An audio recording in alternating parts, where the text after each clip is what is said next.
Very disastrous thing happened 10 years ago right now in Iowa. The whims of Mother Nature tested the state of Iowa 10 summers ago when deadly tornadoes, storms, and floods caused more than $10 billion in damage to communities and homes and businesses. A lot of distress. Natural disasters test the mettle of humanity.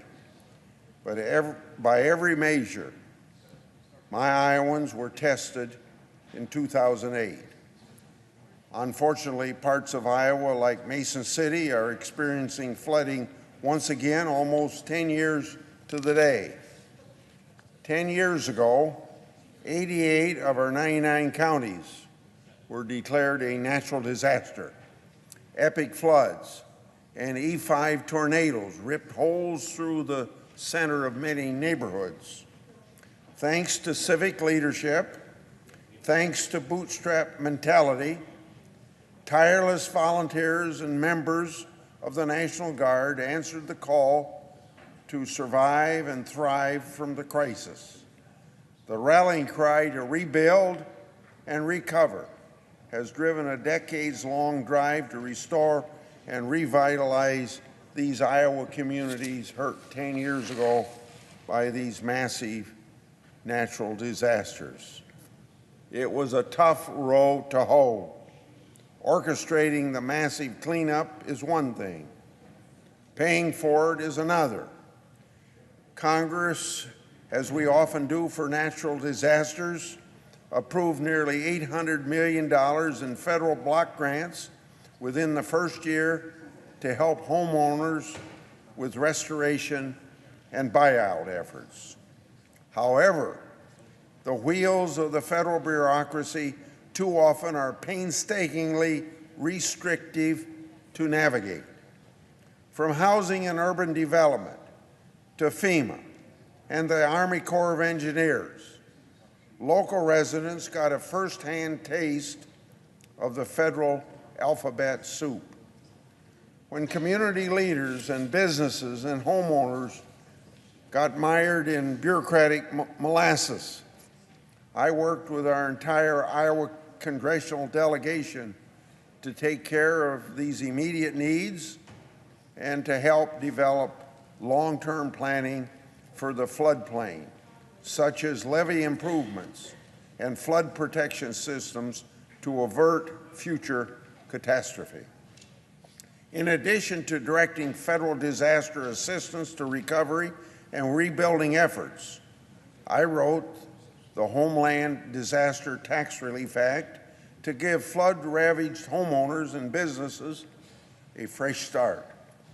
Just as Congress acted to help victims from Hurricane Katrina in 2005, 3 years before the disaster in the Midwest, I made sure that Midwesterners also received the much-needed break similar to what we provided at Katrina time. Moving forward after a natural disaster isn't easy.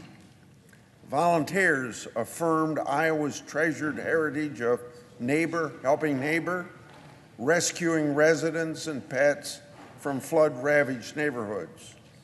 Voters across the state voted on measures to help their communities rebuild, and the state legislature passed laws to help areas mitigate against future disasters.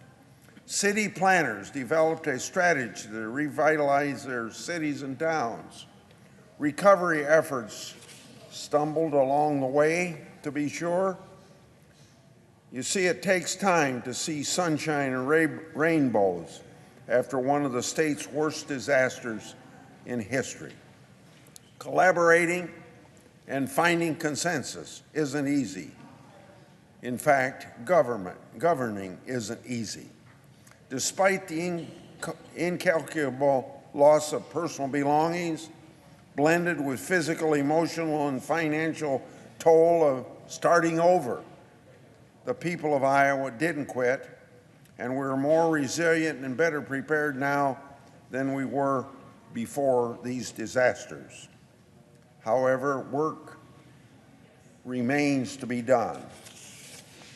Working along civic and state leaders for the last decade, we have identified specific needs and places where red tape gets in the way to improve flood protection in local communities. That's why I have worked with my sleeves rolled up alongside former Senator Tom Harkin and now Senator Joni Ernst and the rest of the Iowa delegation to ensure local infrastructure needs get up to snuff, including flood risk projects on the Cedar River and elsewhere. Recently, the Committee on the Environment and Public Works approved a bill that once again highlights the importance of the Cedar River flood protection projects and includes a secondary budgetary process that could lead to construction funds for this project and other Iowa priorities in the future, also cutting red tape and also improving public input, transparency, and accountability.